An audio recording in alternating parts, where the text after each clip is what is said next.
तो ये पढ़कर तो मेरा दिल दहल गया कि जब भरपूर गाजर पैदा हो रही है और विटामिन ए की हर चीज इस देश में मिलती है। बहुत सारे देश हैं दुनिया में जहां गाजर नहीं हो सकती, बहुत सारे देश हैं जहां मूंगफली नहीं हो सकती, बहुत सारे देश हैं जहां दूध नहीं है क्योंकि जानवर नहीं है, बहुत सारे देश हैं जहां मक्खन नहीं है, दही नहीं है, पनीर नहीं है क्योंकि उनके यहाँ जानवरों की संख्या नहीं है। वहां पर विटामिन ए की कमी से हजारों बच्चे अंधे हो जाएं तो एक बार को समझ में आता है भारत जैसे देश में जहां प्रचुर भंडार है, सस्ती कीमत पर विटामिन ए उपलब्ध है, वहां अगर हजारों बच्चे 40,000 अंधे हो जाएं तो ये बहुत दुख होता है, धक्का लगता है दिल को। आप इसमें बहुत बड़ी भूमिका निभा सकते हैं। इस तरह की जो समस्याएं हमारे देश में हैं, इनमें बहुत बड़ी भूमिका निभा सकते हैं। विटामिन सी की कमी हो जाए हमारे भारत देश में तो आप जानते हैं कि इस देश में विटामिन सी का बहुत बड़ा स्रोत है आंवला, आसानी से उपलब्ध है, 10, 12, 15 रुपए किलो में आसानी से उपलब्ध है। जब सीजन आता है तब आप इसको इकट्ठा करके रख सकते हैं और इसको सालों साल इस्तेमाल कर सकते हैं। तो आंवले के कई उत्पादन हैं, लेकिन लोग चाहें तो इसको अपने घर में ही तैयार करके हमेशा के लिए रख सकते हैं। इतना बड़ा स्रोत है विटामिन सी का। अब हमारे पास प्रकृति ने दिया, भगवान ने दिया, विटामिन ए के स्रोत हैं। विटामिन B12 की तो भारत में कभी कमी नहीं हो सकती क्योंकि यहाँ के लोग जितने तरह की सब्जियां खाते हैं, जितने तरह के फल, मौसमी फल खाते हैं, सवाल ही नहीं उठता कि हमको विटामिन B12 कभी कमी हो जाए। ऐसे हमारे देश में प्रकृति के द्वारा जो बहुत सारे समृद्ध पदार्थ हैं, सस्ते हैं, कीमत में आसानी से उपलब्ध हैं, हर जगह होते हैं। सबसे बड़ी बात है कि आंवला भारत में हर जगह आसानी से मिल जाता है, गाजर भारत में हर जगह आसानी से मिल जाती है, टमाटर हर जगह आसानी से मिल जाता है। तो क्यों नहीं हम इनका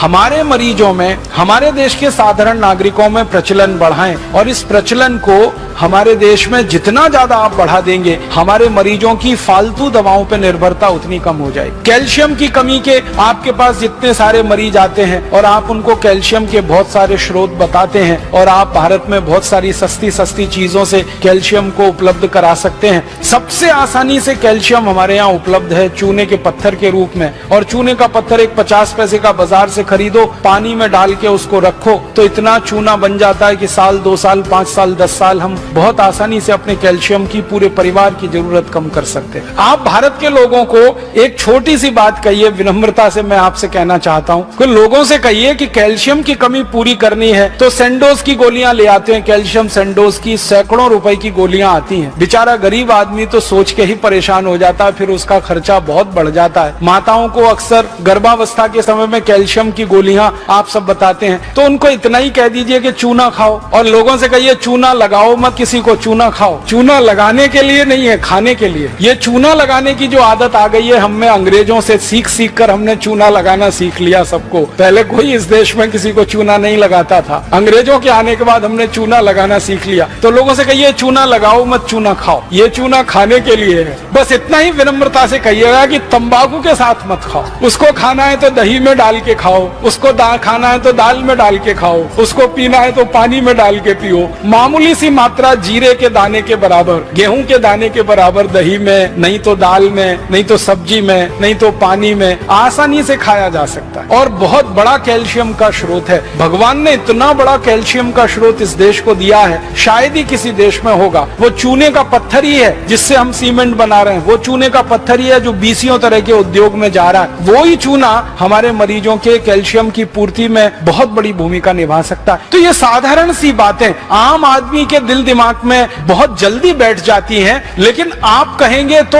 ज्यादा अच्छे से। कोई दूसरा कहेगा ना तो कुतर्क करेगा, तुम क्या डॉक्टर हो, तुमको क्या मालूम है। लेकिन जब कोई डॉक्टर उसको कह रहा है तो बहुत गहराई से, ये तो परंपरा से आई हुई है बात। चूना उसके दादाजी खाते थे, दादाजी के दादाजी खाते थे, वो भी खाते थे, देखा है उसने। फिर आपने और जोड़ दिया उसमें कि ये कैल्शियम का सबसे बड़ा भंडार है, तो बात तो पक्की बैठ जाएगी उसके मन में। फिर वो अपनी जीवन शैली को इस तरह से बना लेगा कि सेंडोज की गोलियां खा खाकर करोड़ों रुपए एक विदेशी कंपनी को देना, क्योंकि आप जानते हैं सेंडोज जो है विदेशी कंपनी है, उसके करोड़ों रुपए का धंधा सिर्फ ये गोलियों का ही है। और ये धंधा हम भारतवासियों के अनजाने में, गैर जानकारी में हो रहा है। अगर ये जानकारी बढ़ जाए भारतवासियों की तो बहुत बड़ा काम आप सब मिलकर कर पाएंगे। तो मेरा एक ही विनम्र आपसे कहने का प्रयास है वो ये कि आप थोड़ा एजुकेशन, किसी भी पेशेंट को थोड़ी एजुकेशन दीजिए, थोड़ी शिक्षा दीजिए, सामान्य ज्ञान उसको बताते जाइए ताकि वो गंभीर बीमारियों से बचता रहे, अपने परिवार को भी बचाता रहे।